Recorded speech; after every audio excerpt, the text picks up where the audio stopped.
Lo primero que es importante recordar es que la patogenicidad de las bacterias extracelulares se relaciona con atributos que les favorecen la colonización a los tejidos del huésped y que a su vez les permiten resistir a la acción del sistema inmune.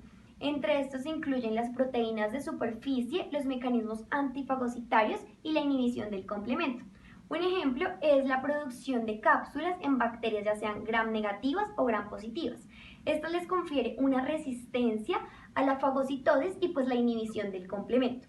Por lo tanto, la producción de estas cápsulas constituyen un mecanismo importante de evasión inmune, debido a que después de esta fase bacteriana de evasión, llegan a un ambiente donde pueden multiplicarse casi que indefinidamente, debido a que los mecanismos de defensa son ineficientes. Un ejemplo particular son las bacterias que causan meningitis, que por lo general son capsuladas. Estas llegan, se multiplican en sangre, pueden invadir las meninges y causar una meningitis aguda supurada.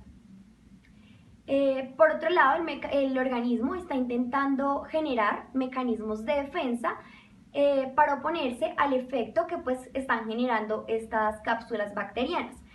Sin embargo, estos solo son efectivos cuando logran desarrollarse cuerpos anticapsulares específicos contra estas bacterias.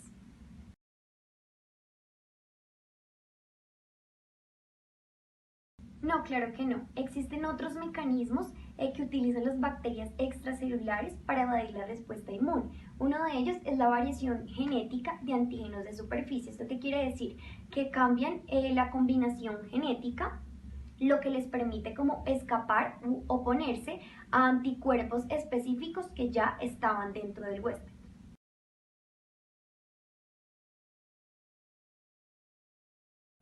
Algunas bacterias son capaces de sobrevivir y replicarse dentro de las células del huésped.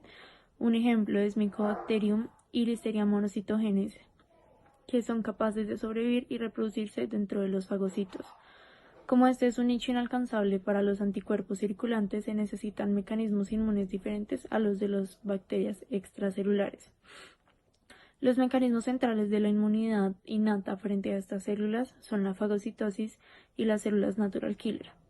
Las bacterias intracelulares son resistentes a la degradación dentro de los fagocitos mononucleares.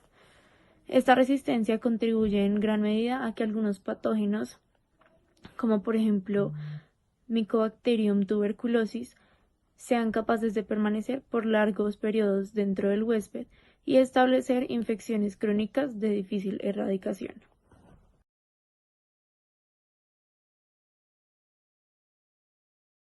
Una función efectora central para eliminar estos microorganismos es mediada por macrófagos activados mediante citoquinas derivadas de las células Th1, mientras que por otro lado los linfocitos T CD8 pueden actuar como linfocitos citotóxicos sobre las células infectadas. Las diferencias en el tipo de respuesta mediada por linfocitos T puede explicar las distintas manifestaciones clínicas que determinan la infección por un microorganismo en individuos diferentes.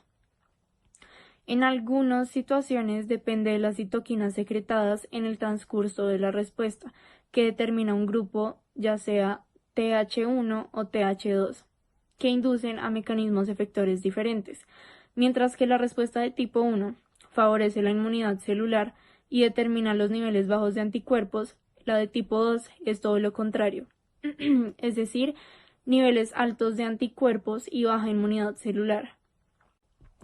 Por otro lado, las bacterias intracelulares activan a las células natural killer, ya sea directamente o mediante citoquinas derivadas de los macrófagos. Las células natural killer activadas secretan un interferón que es un potenciador para los macrófagos, así mejorar su capacidad fagocítica y microbicida. La resolución definitiva de la infección requiere la inmunidad adaptativa, por lo tanto se considera que las células natural killer son claves para la contención de las bacterias intracelulares mientras se desarrolla la inmunidad adaptativa. La principal respuesta de la inmunidad adaptativa protectora contra las bacterias intracelulares es la inmunidad mediada por células. Muchos antígenos proteicos de estas bacterias estimulan las respuestas de los linfocitos T CD4 y CD8, y ambos tipos celulares contribuyen al desarrollo de la inmunidad protectora contra las bacterias intracelulares. Como ya se había dicho, estas bacterias han desarrollado mecanismos que las hacen resistentes a la fagocitosis y que persisten por largos periodos en individuos aún con inmunidad celular efectiva. La persistencia genera una estimulación antigénica crónica que puede conducir a la colección local de macrófagos activados que rodean los microorganismos impidiendo su diseminación. La inflamación granulomatosa es una característica histológica para muchas infecciones producidas por micobacterias y que se asocia con necrosis y fibrosis, para así conducir a lesiones funcionales severas. La respuesta inmune montada frente a este tipo de infecciones puede variar dependiendo del individuo, siendo determinante de la progresión de la enfermedad y el pronóstico clínico. Al mismo tiempo, se produce la respuesta primaria. Se producen células de memoria que pueden durar para toda la vida y que dan una respuesta mucho más rápido en caso de una reinfección con el mismo agente.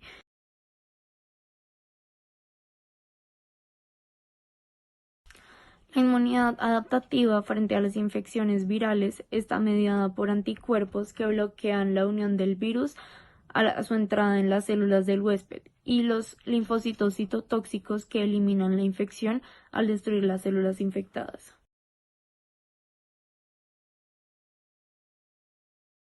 Algunos usan mecanismos fagocíticos preexistentes para su internalización, por ejemplo Mycobacterium y Legionella pneumophila, que se unen a fragmentos del complemento para así favorecer su captación por las células fagocíticas. Una vez dentro de la vacuola fagocítica, algunos patógenos disuelven la membrana vacuolar para poder acceder al citoplasma celular, que es rico en nutrientes, y poder evadir los mecanismos bactericidas del fagocito. Por ejemplo, Listeria monocytogenes produce hemolicina que forma poros en la membrana del fagosoma. Por otro lado, microorganismos como Mycobacterium y Legionella son capaces de inhibir la actividad bactericida de los fagocitos, impidiendo la fusión del fagolisosoma. Y algunos, como Coxiella burnetii, sobreviven a los agentes bactericidas liberados en el fagolisosoma.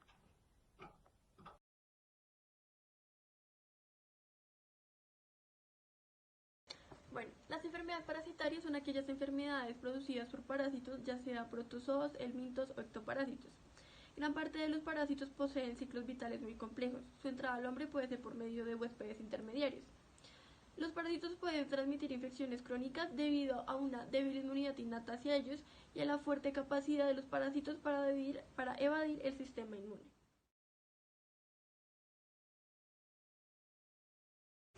Teniendo en cuenta los mecanismos de evasión inmunológica por parte de los parásitos, se debe tener en cuenta que los parásitos evaden la lisis de la vía del complemento, ya que pueden adquirir proteínas reguladoras por parte del huésped.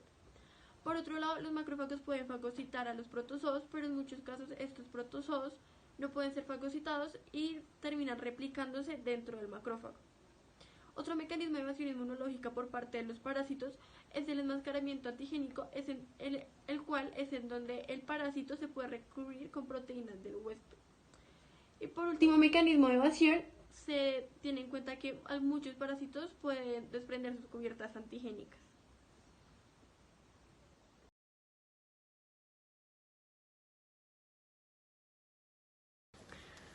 Buenos días. Para responder a tu pregunta de cómo un virus ingresa al cuerpo y cómo lo afecta, primero hay que tener en cuenta que un virus es un microorganismo intracelular obligado. Esto quiere decir que necesita de una célula huésped para poderse reproducir. Para que éste pueda entrar al cuerpo, generalmente ingresa a las células susceptibles, usando como receptores las moléculas normales de la superficie celular. Una vez se encuentra en las células susceptibles, puede ocasionar lesión a través de diferentes mecanismos. Uno de ellos es la replicación viral. La replicación viral interfiere en la síntesis proteica celular, haciendo que las células mueran por lisis, provocando que se liberen nuevas partículas virales en el organismo.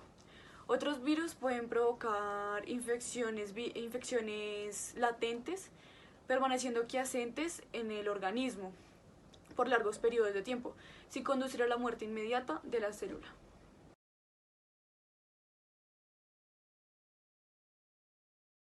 Bien, algunos virus han desarrollado mecanismos de evasión inmunitaria.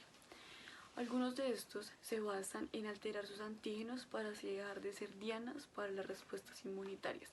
Otros pueden producir moléculas que inhiben la respuesta inmunitaria e incluso pueden llegar a matar o desactivar linfocitos T incompetentes. La más empleada por los virus es la variación antigénica, que consiste en la capacidad de variar antigénicamente. Un ejemplo claro de esto es la influenza, en la cual la variación antigénica puede ser de dos clases: menor o deriva antigénica, que es el resultado de mutaciones en genes específicos, y mayor o cambio antigénico, que es el reordenamiento específico en la cadena de ARN. Esto puede resultar en un nuevo virus para el cual la población no tiene inmunidad y puede provocar pandemias.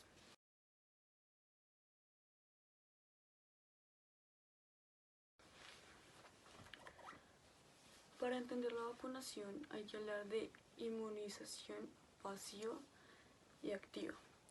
Como ya todos sabemos, la inmunización pasiva se basa en la transferencia de anticuerpos ya formados contra antígenos determinados.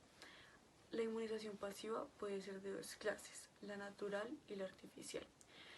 La natural es cuando los anticuerpos se pasan de madre a feto, y la artificial es más que todo en ADN recombinante, en diferentes técnicas.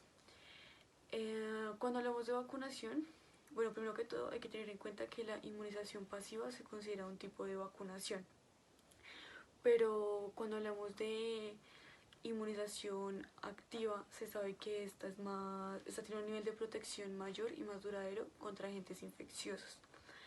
La vacunación es la respuesta en prevención a diferentes enfermedades infecciosas. Hay que tener en cuenta que aunque todas las vacunas tienen cierto grado de efectividad, no todas son iguales de efectivas.